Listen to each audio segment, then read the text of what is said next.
Hello. So, I've got to ask, has anybody been noticing the amount of patches, or the population of patches increasing exponentially lately? They have been everywhere.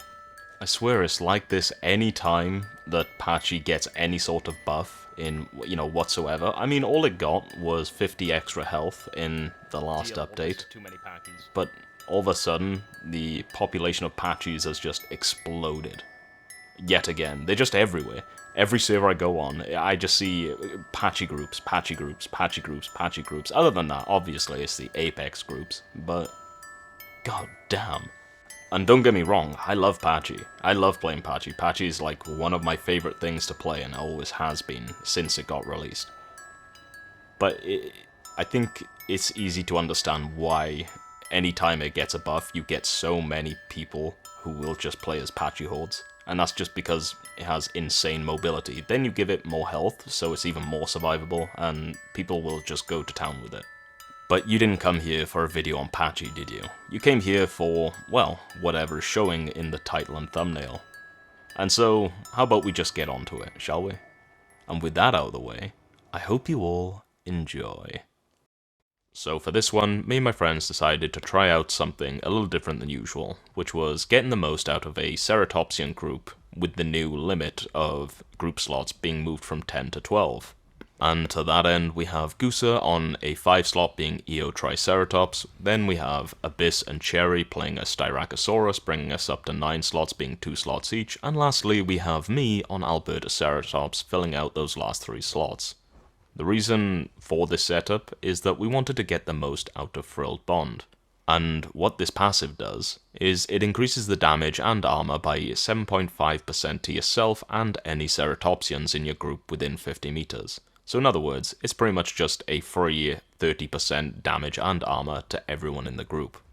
I haven't actually played Alberta in quite a long while, pretty much since, 2 days after its TLC. And I know since then it's actually gotten quite a few changes, like an additional limb slot on its back legs, or... yeah, you know what I mean. There's been a lot of changes to Alb since its TLC. But for the sake of our setup, I needed to actually change out my build. And so I headed over into Wilderness Peak to actually try and build a nest really quick and change my abilities, though there was something that interfered that.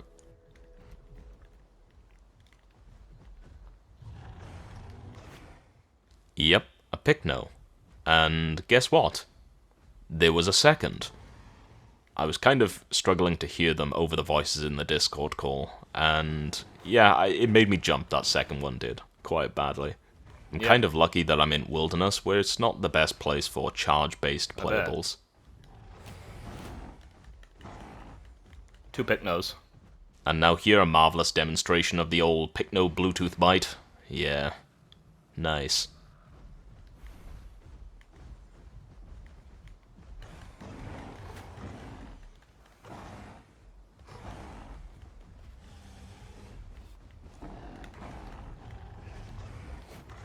I'm gonna die.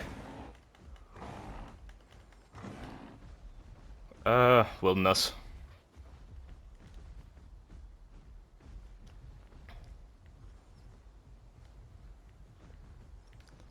Don't really know what to do here. If you don't have a plan, start off by attacking. The true Ceratopsian way. And if that doesn't work, use your defense as offense.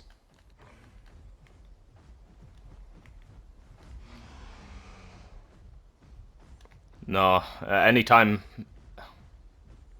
my best bet... My best bet was Vengeful Roar to get wherever damage I could, reflecting 75% of the damage I take when I block.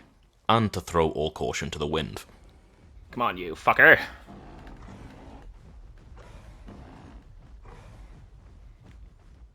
I didn't really want to follow the Pycno down further to try and get it, as I know I wouldn't catch it in an open plane where it pretty much has the freest amount of movement. So I took the good old Apex approach and kind of cornered myself, waiting for them to eventually return. But hopefully they wouldn't return until my friends actually get here. In which, count me lucky, the Pycnos had actually just given up and ran away. I'm sure that if they hit just one more charge, I would have just been finished. And so my friends came up to Wilderness Peak, and I ended up making a nest really quick and changing out my build.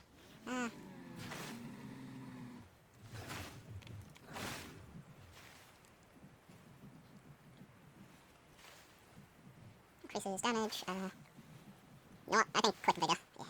So we stayed in Wilderness for a little while, destroying the nest that I assume belonged to the Picknose, had a little mess around with some different skills, like the funny animation from Quick Vigor, just being able to spam block like this. I think the funniest part to me about it is just looking at the Alb's tail. Like? Along with getting a small feel of the stuff I haven't really used on Alb yet. How did that hit you? That was so far away. And with that, we decided to head out from Wilderness Peak out into Grand Plains. We ended up actually coming across the Picknose again. Me, Cherry, and Abyss did try to actually go after them a little bit, but here's how that went.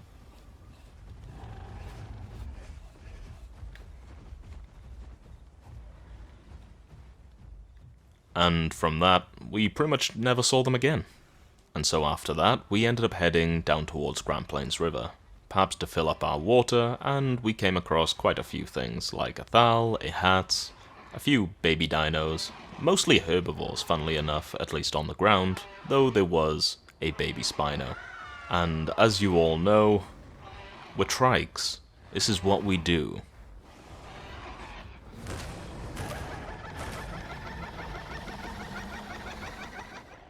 I can hear the comments already.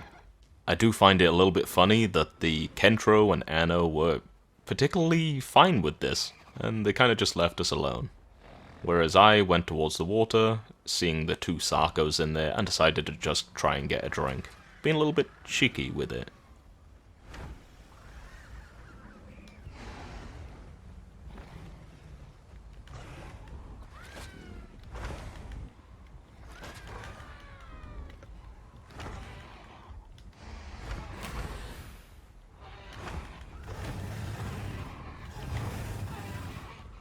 These motherfuckers trying to take my stamina.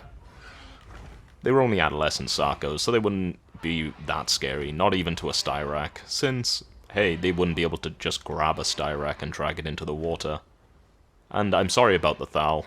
They don't know that Thal is actually just a flying Patchy now.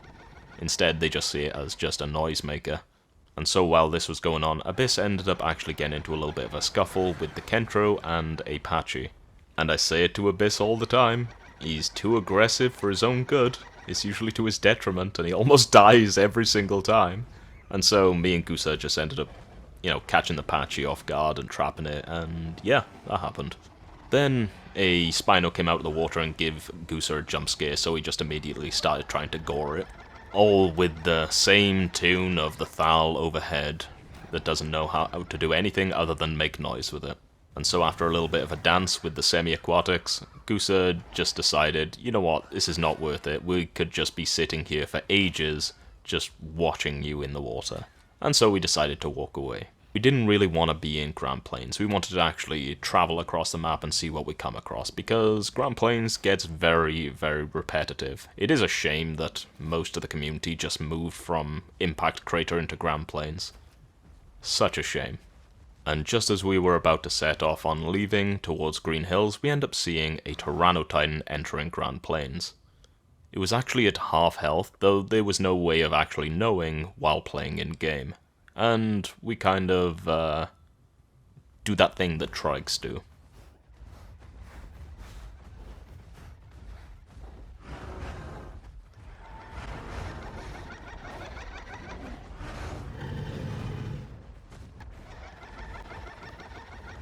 And here we are, back at the river.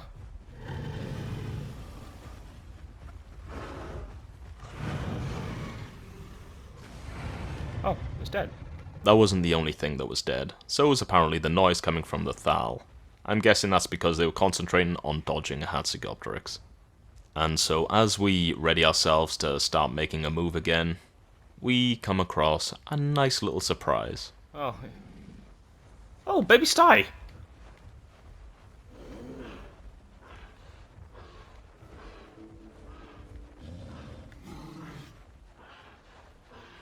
This fucking baby ramp just took it. I can't lie, I respect it.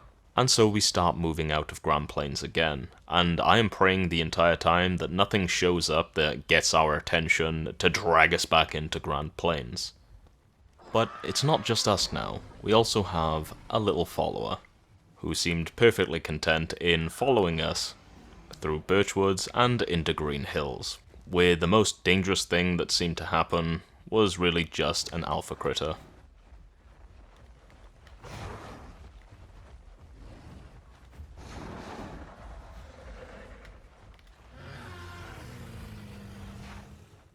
We did also end up seeing another Styrak and another Alberta, which we would have been happy to actually accept and try and work with, though they pretty much saw us and ran immediately, and I can't blame them. When you see a full group of 4 Ceratopsians, you don't really assume that they're friendly. And to finish up what happened in Green Hills, there was one Latin that pretty much followed us all the way from Grand Plains, and was kind of just trying to do little picks here and there in Green Hills. Abyss did try to actually go after this Latin, which ended up trying to use the cliffs. Thankfully, Abyss ends up actually running a Vault Styrak. In other words, he can actually do a little bit of jumping and a little bit of dropping. And as he's pretty much calling out which direction the Latin is going, I'm pretty much just trying to cut it off. And what ended up actually happening is it pretty much just jumped off the cliff and died after taking too many hits. I guess here's a good moment to actually introduce our 5th person who ended up hopping on, which is Rasman on Ramf. She wasn't really in the mood to actually play anything other than just Ramf in this case, so why not? We won't say no. And so we headed further east of Green Hills, through a small area of forestry, and then into Big Quill Lake.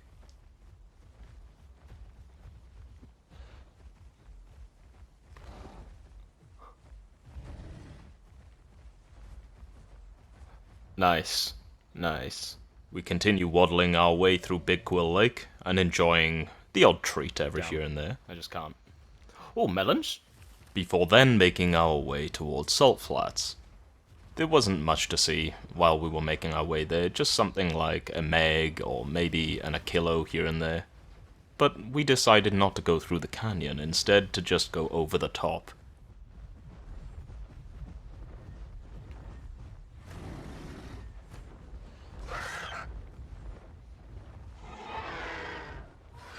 I can't lie, I appreciate a hostile and brave Thal over what we saw in Grand Plains.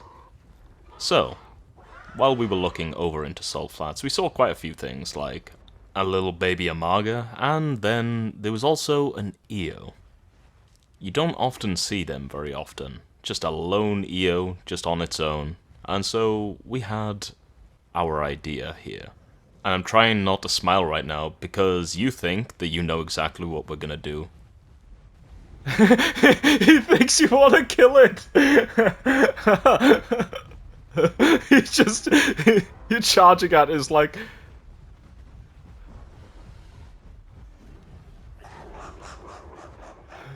Yeah, have a melon.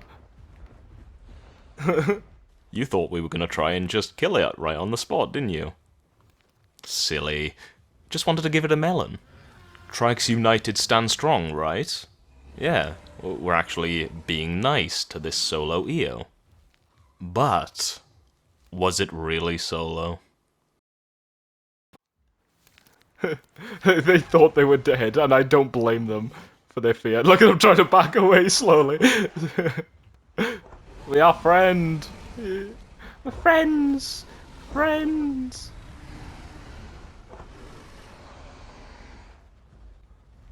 I guess you can just leave them alone. They don't want anything to do with us. And so we left them alone. And let's just say they didn't take their eyes off us. They just slowly backed away, keeping their eyes peeled on us the entire time. Which is where now a Kentro and a Concavenator had shown up, with mainly just Cherry and Abyss fighting them, while me and Gusa tried to regroup with them.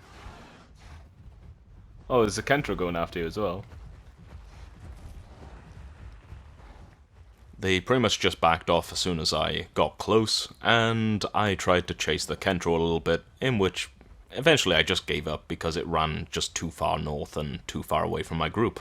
And as for the conch, the baby Achillos that were in the area for some reason were really dead set on trying to chase it. But it I see them eventually very ended often. up just running south, and we'll never be able to catch that conch. That's all I can really say. Other than that, it seemed like it was kind of trying to keep our attention in this area. And we've all played this game for long enough to know exactly why they would have this type of behavior. They're waiting for friends, and trying to keep us here so the friends don't have to run as far. And guess what? We called it 100%. This game's player base proving time and time again how predictable they are. Though due to the weather, we'd only actually seen them by the time we ended up starting making our way to Big Quill over the ramp. We kind of wanted to just get out of this area right now before anything else has the chance to show up. Well, we kind of have to. We will have to fight them, though we'll have to do it on our own terms. And so the Melorex ends up popping their rampage right off the bat, and, well, here's how you deal with that. We should. Yeah, just don't engage, just run. That's right, just run. They've already burned a bunch of stamina on just popping that very important call that we can just out-stamina at this point, and just keep running away. And with the mobility of the Styrax, they can just do little hits here and there, kind of just keeping them in combat and stopping them from getting their surprise attacks. All we need to do is wait for their calls to run out, and for them to not be as scary anymore, and then we can start engaging. Not really. Unless you use this canyon here when you go past. Oh no, it still has... Oh. And so now the Rex's rampage has run out, so now is the time for Gusa to go in, and now begins the brawl.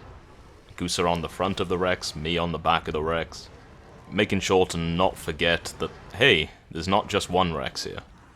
Which was the main target for Abyss and Cherry to kind of keep busy, just to give more room for Gusa and me to deal with the Melanistic Rex. But this Rex is very low already, at pretty heavy death scars, in which I did want to just keep going after, but with a conch pretty much right behind me the entire time, I kind of had to just push it away a little bit, which then gave enough space for Cherry to actually just finish off the Rex.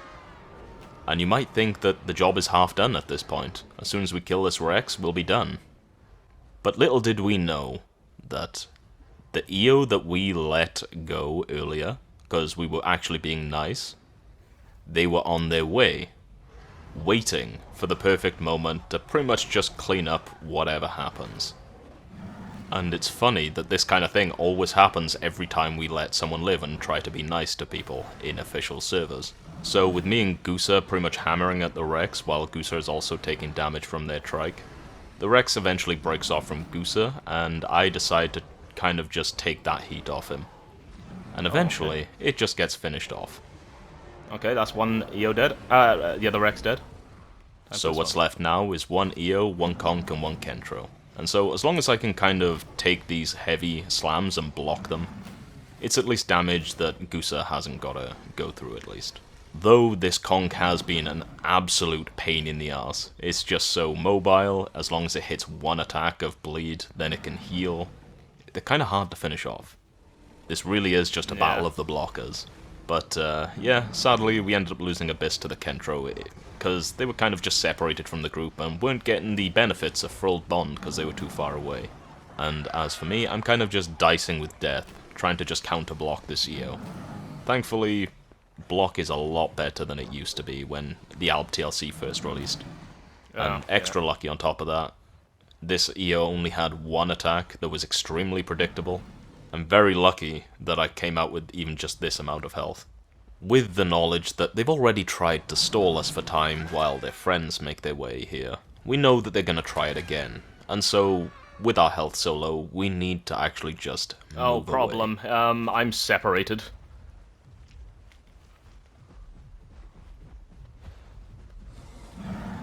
Oh! Oh, I did get hit, though. Mate, and we let that Eio. Oh, we left him alone as well. This is why we should just KOS. It's like, oh, you can't KOS, that's toxic! Well, here you go.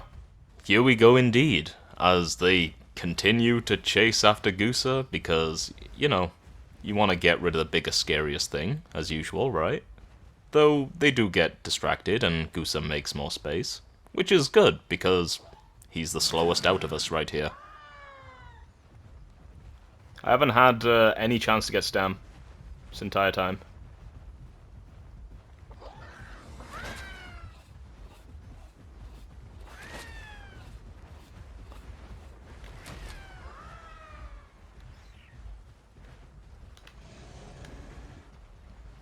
Mate, I can't risk it.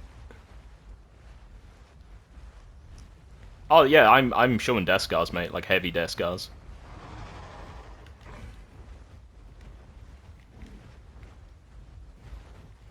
And I can't get stamina because the Eio is right behind us.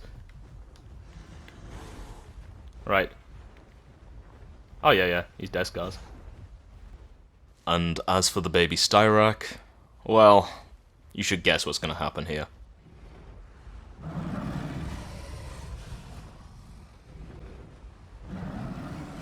Mate, they killed. Yep, they killed the baby Styrak. God damn it. And now at this point, they've pretty much got the Thal just trying to keep Gusa Yeah. in combat so that their Eio can out-heal, well, Gusa. But they did get a little bit cocky when they started to sit down, as they kind of underestimated how fast an Eio can charge.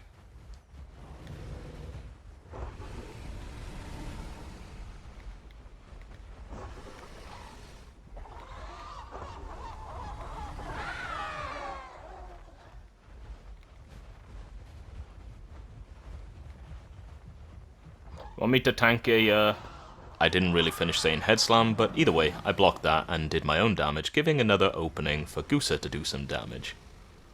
Which was then followed up by Cherry doing a joust and pretty much tanking a head slam with, you know, the passive that Joust has to give it armor. And now, this Eio is pretty much on its last legs, pinned against a wall. Until lastly, it was just finished off. Yeah, GG! And lastly, for bonus points, Raz ended up killing the Thal with Ramth.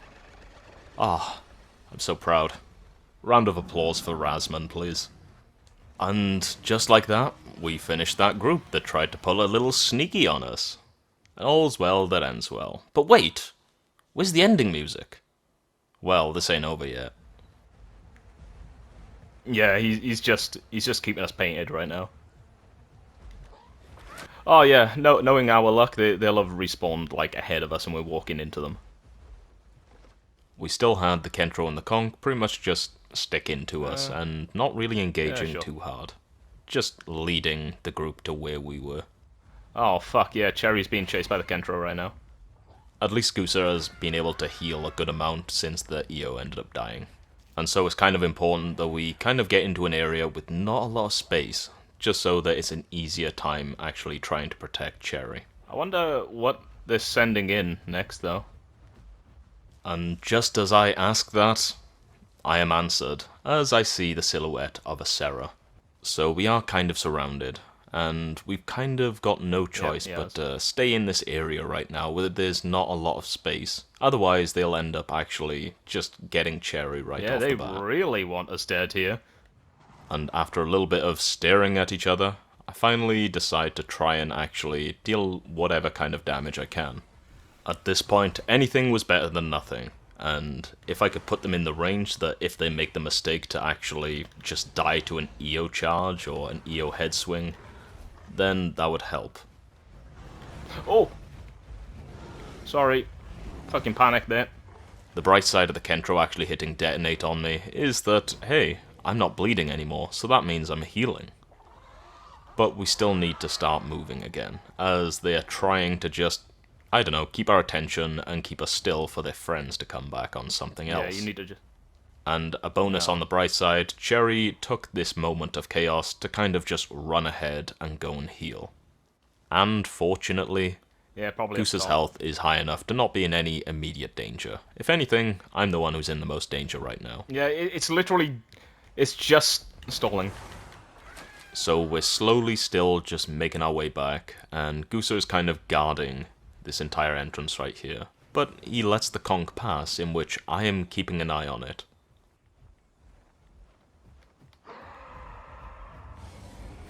Oh, mate, what? Look, now I didn't say I was going to succeed. What do you think I am? Some sort of pro player or something? Okay, dead. And that's the biggest pain out of the way. Just because conch is able to just sustain itself so well. But Cherry was worried about not being able to heal fast enough, and so they left the group. Kind of defeats the purpose of staying in a group and still being able to heal while in combat, but hey, we're up against a group that are just switching on us after they've already died.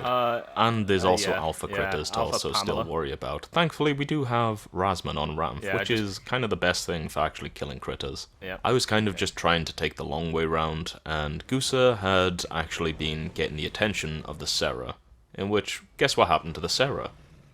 It almost died, just in time for Abyss to finally return. But sadly in this case, Abyss was using Vault and not Charge, and so we couldn't just charge after the Serra. And so they just did a couple of little maneuvers, and they ended up dodging Goose's charge as well, and just did shove off into the sunset to get away. I do think Abyss could have actually caught the Serra if he decided to commit to it, but we were also telling him that no, you probably should just turn around and carry on moving with us, because this is more of that stalling kind of behavior that they're trying to do. When they ended up going after Gusa, they weren't trying to kill him. They were just trying to get his attention, keep him still for a couple of minutes, buy a little more time for their friends to show up. And so we called Abyss to come back, and we'd continue heading further south. And would you like to know what the next thing to show up was? Well, it was a Pycno. And whenever I see a Pycno, I always usually think that, hey, this is gonna be something to try and slow us down by forcing us to turn around at the risk of getting charged. Though, I got kind of lucky, especially with Abyss actually just taking a bullet for me right here.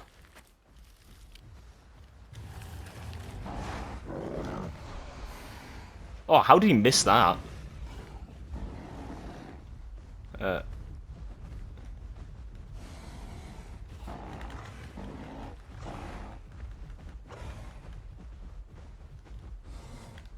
Yeah, keep sending him. So the Pycno was left at a quarter health, but sadly we still had the Kentro to deal with, along with the Serato. And the only reason why we haven't seen any Apexes coming from their end so far is because, well, we're moving away from where they keep all their stuff. Yeah, I saw that. You absolute star there. Yeah. And so me and Abyss started running south yet again to catch up to Gusa. We let Gusa go ahead on his own because he's the slowest out of us right now. And it won't be long before we end up making our way into Broken Tooth Canyon. Yeah, mate, they're literally just stalling and, you know, calling a Titan or whatever to catch up to us. That's all they want right now. It's just a stall. Titan, Rex, another Eio, a Bars, who knows, right? This is the reason why I'm so excited for the matchmaking changes. Because they're following us, and I know they're trying to lead something big that can actually fight us, right? I know it, but we've already done that fight. We've already had our battle, and now we move on, right? With the matchmaking changes, at least from how I've understood them, when they die, they go to another server, where they can regroup with their friends in a lobby, and maybe pick the same stuff, but either way, they won't be just coming back for revenge. But with everything that's happened so far, we at least now have a very clear answer as to why what happened. I guess now we understand why that Trike was just backing up from us, like they did, though. This is, you know, should be a good advertisement why people shouldn't just get angry about KOS, because they don't know. So we finally start to see Cherry again on the map, and we decide to get a little bit closer. But we can still hear the Kentro and the Pycno and the Serra still following pretty close behind, and so I decide to try out for a little ambush myself.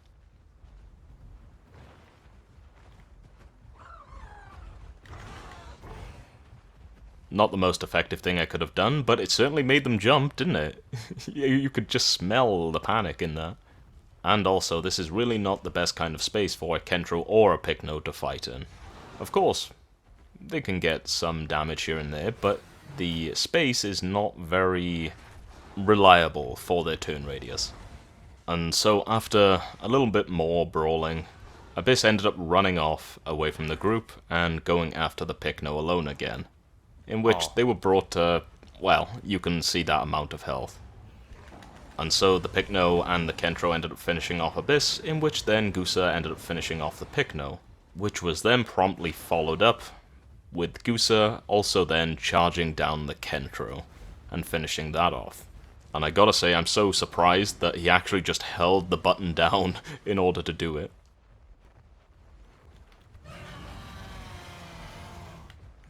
Yeah. Send more. Go on. I dare you. Why do I keep saying stupid things? I tell you why. It's because I'm frustrated. Yeah, keep tracking. Come on. Keep your eyes on this. Yeah. Ideally, if we could finish off this one Serato and just get rid of it, then we have nothing else with eyes on us to keep tracking us this entire time.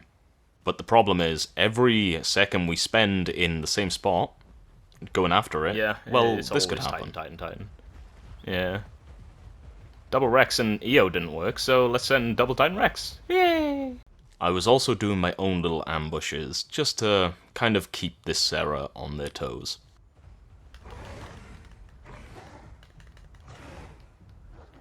No, it's fine. It was just the Sarah. And so I used my charge in order to catch up to Cherry and Gusa, in which one of them ended up actually telling me that, wait, Broken Tooth Canyon is a hotspot.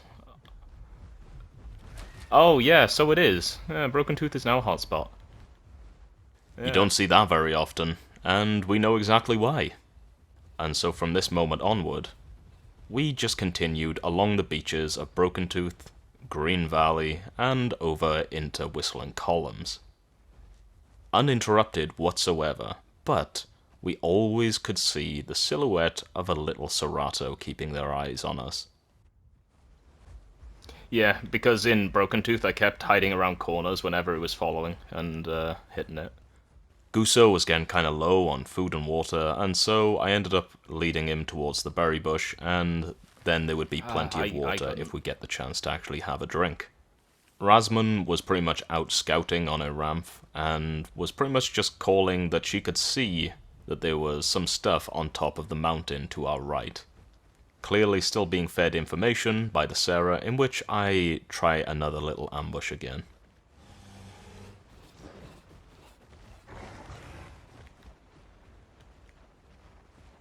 I just charged it.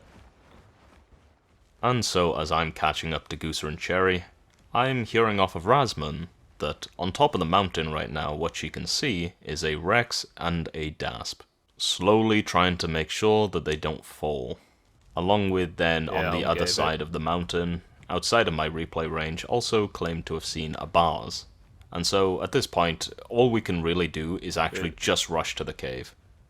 The issue here, though, is that there is also a mirror making their way from the south end of Whistling Columns. And guess who this mirror was? It was the Eio. I'm guessing they had their mirror in the cave themselves. And, well, perfect time to pull it out, right?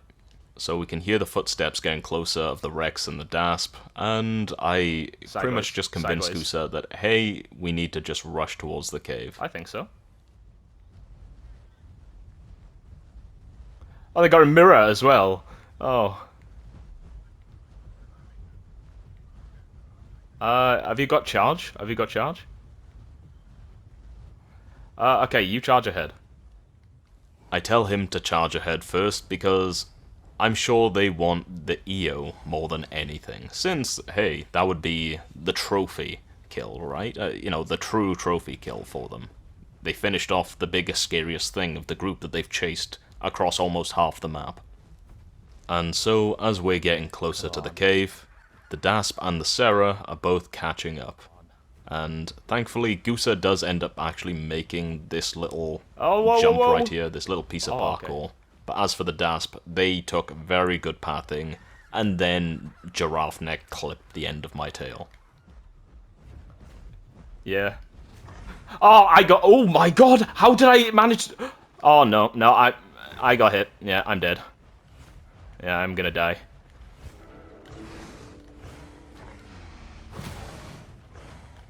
Yep. Well.